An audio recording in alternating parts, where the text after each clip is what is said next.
আসসালামু আলাইকুম ওয়া রাহমাতুল্লাহি ওয়া বারাকাতুহু। সবাই কেমন আছেন? আশা করি ভালো আছেন। আলহামদুলিল্লাহ আমিও ভালো আছি। আজকের এই ভিডিওটা হইতাছে বিবাহ নিয়ে। ভিডিওটা খুবই গুরুত্বপূর্ণ একটা ভিডিও। আশা করি ভিডিওটা সবাই মনোযোগ সহকারে শেষ পর্যন্ত দেখবেন। আর ভিডিওটা বেশি বেশি করে শেয়ার করবেন আর আপনার মতামত কমেন্ট বক্সের মধ্যে জানিয়ে দেবেন। কথা হইল যে যারা যারা নাকি বিয়ে শাদী করবেন বলে ভাবতেছেন বা বিয়ে শাদী করবেন বলে চিন্তা ফিকির করতেছেন, তার উদ্দেশ্য আজকের ভিডিওটা।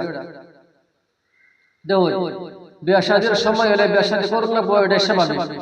বিয়ে শাদী করবেন ভালো কথা, কিন্তু অন্য যে মেয়ের বিয়ে শাদী করবেন সেই মেয়ের বিষয়ে ভালো করে জানি না বুঝা খোঁজ খবর লইয়া পরে বিয়ে শাদী করার উচিত। যেরকম সেই মেয়ের আচার ব্যবহার কিরম, আখলাক, সব চরিত্র কিরম, এগুলা সব যাচাই বাছাই করে বিয়ে শাদী করাটা উচিত। রূপ চেহারা তো একটা আছেই, রূপ চেহারা তো দেখবেন। আর অনলি রূপ চেহারা দেখে বিয়ে শাদী করাটা উচিত না, কারণ মানুষের রূপ চেহারা আজকে আছে কাল্লা নাও থাকবার ভার, এটা কোনো গ্যারান্টি নাই।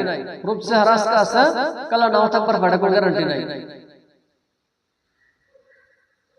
কিন্তু মানুষের একটা আখলাক, আচার, ব্যবহার, স্বভাব, চরিত্র, এটা মানুষের সারা জীবন করে থেকে যায়। দেখো বহুত মানুষ আছে অন্য রূপ চেহারা দেখে বিয়ে শাদী করে না। মনে করেন কেউ যদি অন্য রূপ চেহারা দেখে বিয়ে শাদী করে আনলো বাড়ি, কিছুদিন যাওয়ার পরে দেখলো সেই মেয়েটার আচার, ব্যবহার, আখলাক, স্বভাব, চরিত্র, কথাবার্তার ধারণ এগুলা ঠিক নাই। ওই সময়ের মধ্যে ওই রূপ চেহারা কি কামে আইবে? কোনো কামে আইতো না। যার আচার ব্যবহার ঠিক নাই, কথাবার্তার ধরন ঠিক নাই, তার রূপ চেহারা কি কামে আইবে বলা? কোনো কামে আইতো না। গতিকে বিয়ে শাদী করবেন ভালো কথা, বিয়ে শাদী করুন, কিন্তু একটু যাচাই বাছাই করে খোঁজ খবর লইয়া বিয়ে শাদী করাটা উচিত। এটা আমার পরামর্শ।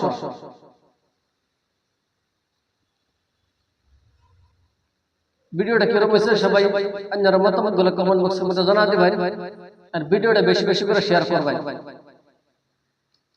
ভিডিওটা বেশি বেশি করে শেয়ার করে সবাই একবার সুযোগ করে দিবেন। এটাই আছে আজকের ভিডিও। সবাই আমার লাগে দোয়া করবেন, আমি সবাই লাগে দোয়া করি। আসসালামু আলাইকুম ওয়া রাহমাতুল্লাহি ওয়া বারাকাতুহু।